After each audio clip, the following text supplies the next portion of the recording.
अमारू यार और इसका वफादार साथी एक पुराने बोसीदा से कागज़ को गौर से देख रहे थे। ये कोई आम कागज़ नहीं था, ये एक कदीम नक्शा था जिस पर एक पुरस्कार बस्ती का पता दर्ज था। नक्शा के किनारे धुंधले हो चुके थे, जैसे सदियों से किसी खुफिया मकाम पर छुपा रहा हो। अमारू ने नक्शे पर उंगली फेरी और बोला, ये बस्ती आम दुनिया से छपी हुई है। कहा जाता है कि यहाँ पहुँचना आसान नहीं, और जो गया वो लौटकर नहीं आया। इसका साथी कुछ परेशान नजर आया, तो फिर हमें यहीं जाने का खतरा मोल लेना चाहिए। अमारू मुस्कुरा कर बोला, अयारी का उसूल है कि जहाँ राज हूँ वहाँ हमें जाना ही होता है। दोनों ने नक्शे का बगौर मुताला किया, रास्ते के निशानात को याद किया और खतरे के लिए तैयार होने लगे। क्या वाकई ये बस्ती जादुई थी, या इसमें कोई और भेद छुपा था? अमारू यार और इसका साथी नक्शे को संभाले एहतियात से बस्ती की तरफ बढ़ रहे थे।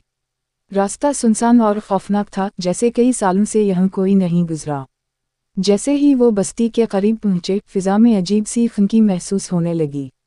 हवा में सरगोशियां सुनाई दे रही थीं, मगर वहाँ कोई नज़र नहीं आ रहा था। बस्ती में दाखिल होते ही दोनों हैरान रह गए, ये जगह आम बस्तियों जैसी नहीं थी। हर तरफ धुंध छाई हुई थी, इतनी घनी कि बमुश्किल चंद कदम दूर तक कुछ दिखाई दे रहा था। मकानात पुराने और खस्ता हाल लग रहे थे, लेकिन कुछ घरों की खिड़कियां हिल रही थीं, जैसे कोई अंदर से झांक रहा हो। अमारू ने अपने साथी की तरफ देखा, ये जगह वाकई अजीब है, लगता है यहाँ कोई ना कोई राज जरूर छुपा है। अचानक एक मध्यम सी रोशनी धुंध के अंदर से झिलमिलाई। दोनों ने एक दूसरे की तरफ देखा और रोशनी की सिमत बढ़ने लगे। अमारू यार और इसका साथी धुंध को चीरते हुए बस्ती में मजीद आगे बढ़े। जैसे ही धुंध कुछ कम हुई, इन्होंने वहाँ के बासियों को देखा, लेकिन ये आम लोग नहीं थे। उनके चेहरे जर्द और बेजान नजर आ रहे थे, आंखें खाली, जैसे उनमें कोई रूह ही ना हो।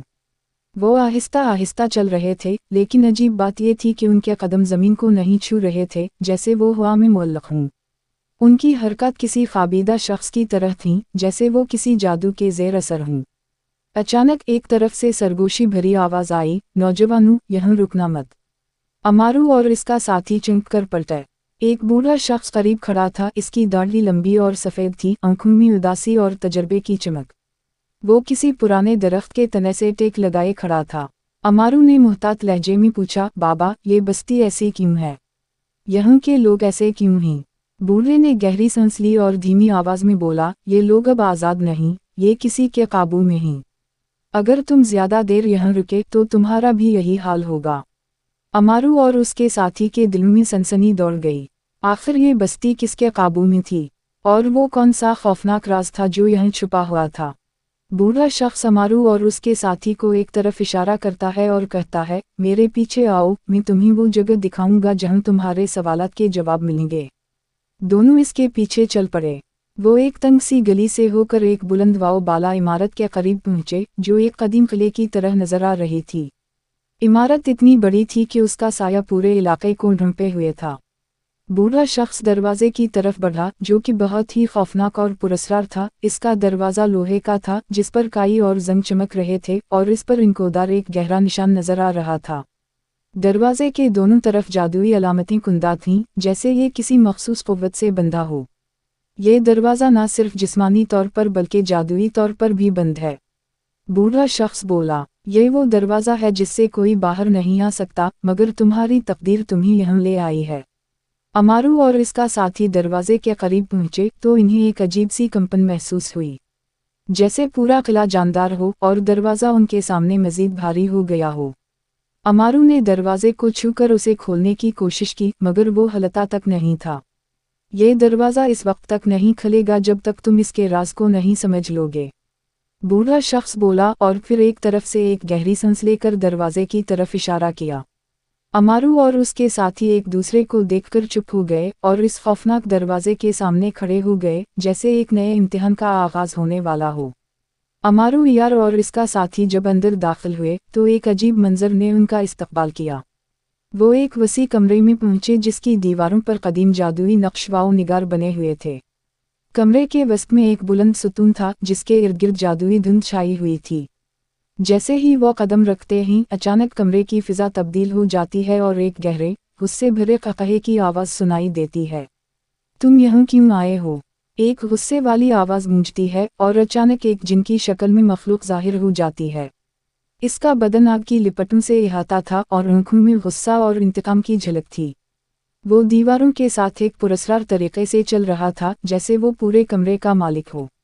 امارو نے فوراً اپنی عیاری کو استعمال کیا اور جن کے سامنے کھڑا ہو گیا، ہم یہاں تمہاری طاقت کو شکست دینے اور اس قلعے کے راز کو جاننے آئے ہیں۔ جن نے اپنی آنکھوں کو اور زیادہ چمکایا اور زمین میں ایک زبردست لرزش شروع ہو گئی جیسے زمین پر کوئی زلزلہ آ گیا ہو۔ کمرے کی دیواریں ہلنے لگیں اور چمکدار دھاریں ایک طرف سے دوسری طرف دوڑنے لگیں۔ امارو اور اس کا ساتھی لڑنے کے لیے تیار ہو گئے۔ جن نے آ کر امارو پر حملہ کیا مگر امارو اپنی جادوئی چالاکیوں اور تیز تیز حرکتوں سے جن کے حملوں سے بچتا گیا۔ وہ زمین پر تیز دوڑنے لگا اور ایک چمکدار تلوار نکالی۔ وہ جن کو ایک مضبوط ضرب لگاتا ہے جس سے جن کے جسم میں سے کالی دھول نکلی اور اس کا جسم ہلکا ہونے لگتا ہے۔ آخرکار امارو کی چالاکیوں اور جادوئی طاقت سے جن ہار جاتا ہے اور وہ دھیرے دھیرے ایک بادل کی صورت میں تحلیل ہو جاتا ہے۔